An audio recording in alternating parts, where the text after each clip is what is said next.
بسم اللہ الرحمن الرحیم۔ وہ چار عظیم بادشاہ جنہوں نے پوری دنیا میں حکومتی کی۔ تاریخی روایات اور مفسرین کے اقوال میں ذکر ملتا ہے کہ دنیا پر مکمل طور پر حکومت کرنے والی چار عظیم شخصیات گزری ہیں۔ حضرت سلیمان علیہ السلام۔ حضرت سلیمان علیہ السلام نبی اور بادشاہ دونوں تھے۔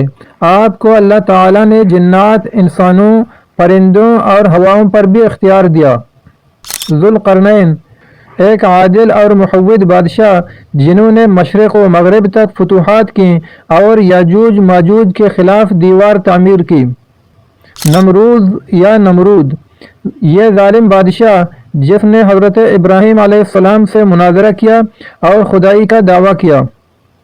بخت نصر بابلی بادشاہ جس نے بنی اسرائیل پر حملہ کیا اور بیت المقدس کو تباہ کیا۔ کچھ مورخین کا کہنا ہے کہ پوری دنیا پر حکومت سے مراد اپنے وقت کی معلوم دنیا پر ہے، یعنی اس زمانے کے لحاظ سے سب سے وسیع سلطنت۔